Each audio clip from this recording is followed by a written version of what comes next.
Are you getting ready to take the OAE Assessment of Professional Knowledge Middle Childhood 4 through 9 exam?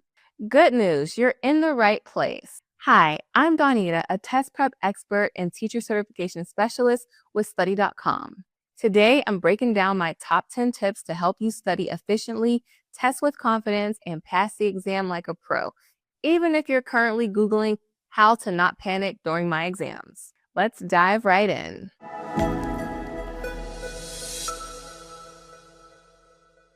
First things first, know what you're walking into. My first tip is to know the structure and makeup of the exam. The OAE includes 100 multiple choice questions, one case study written assignment, and one work product written assignment. The multiple choice counts for 80% of your total score, and the written tasks are each worth 10%. The case study asks you to analyze a student scenario and make instructional decisions.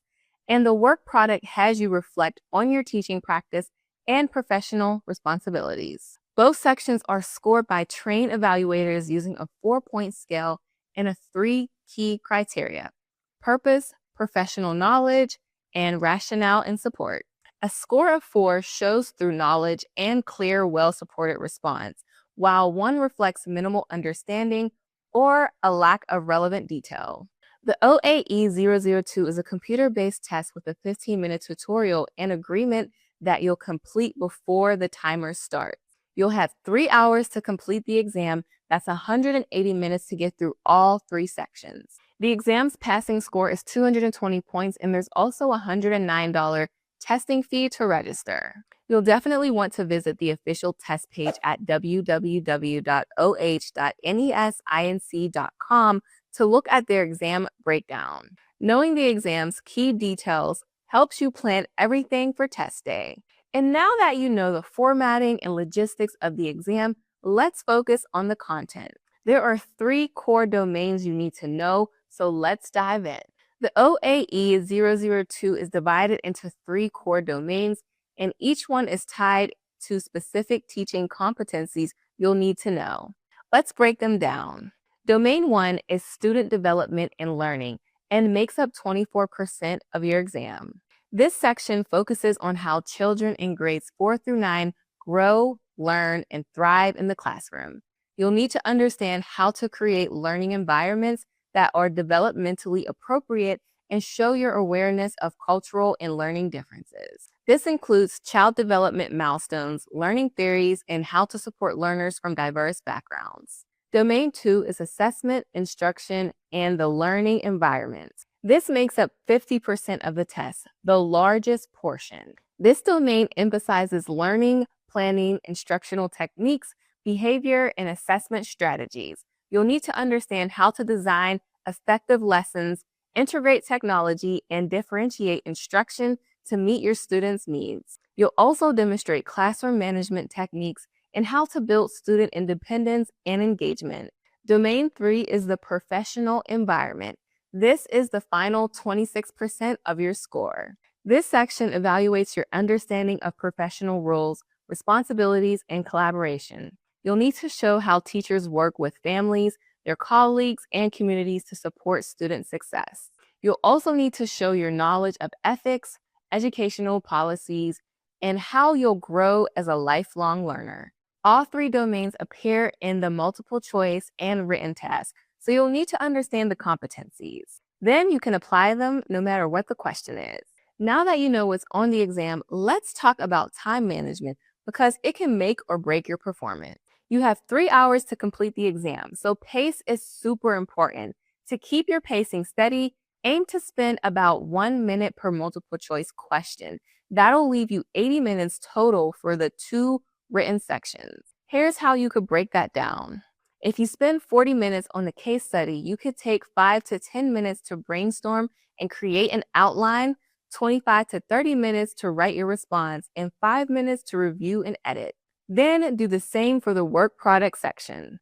You can also practice your pacing by doing 10 practice questions, aiming to finish in 10 to 12 minutes.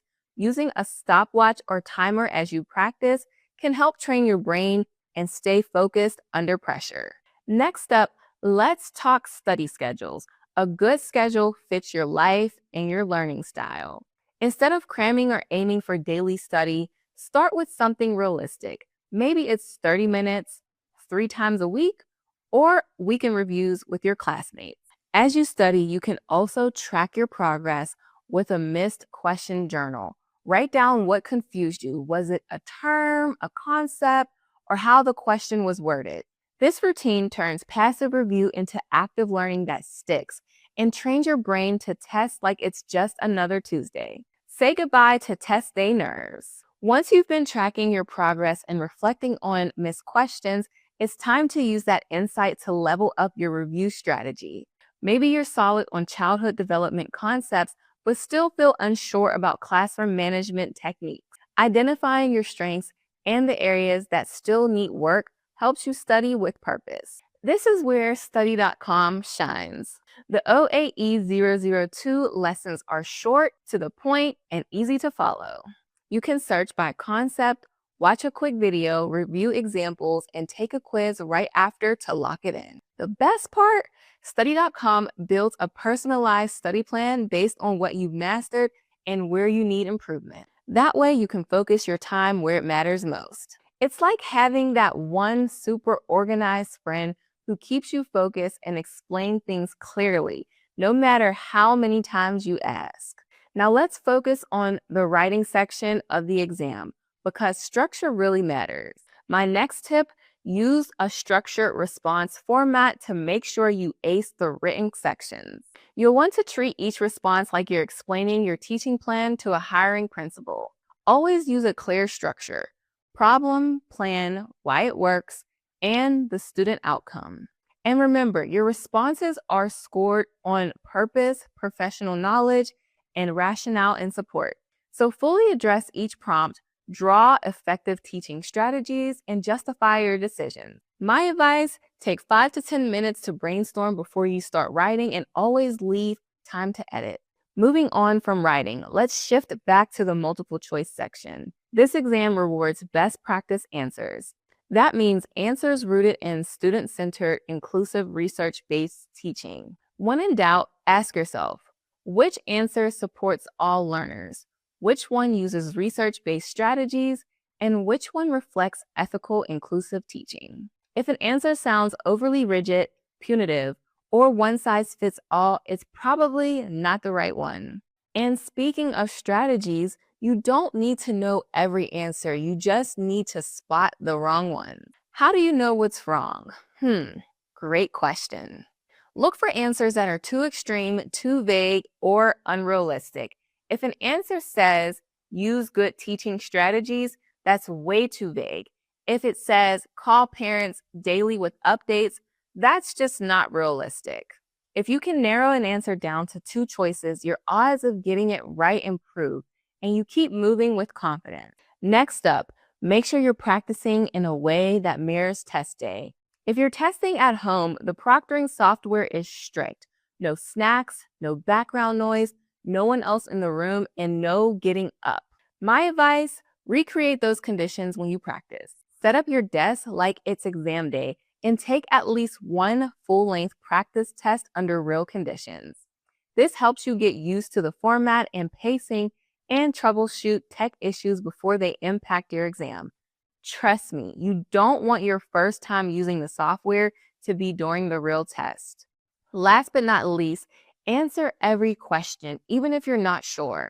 The OAE 002 doesn't penalize you for wrong answers, so guessing is better than leaving anything blank. A blank is a guaranteed 0. At least it gives you a shot at getting it right. Even if you're running out of time or stuck between 2 answers, take your best guess. Use the elimination strategies we talked about and choose the most student-centered, research-based option available.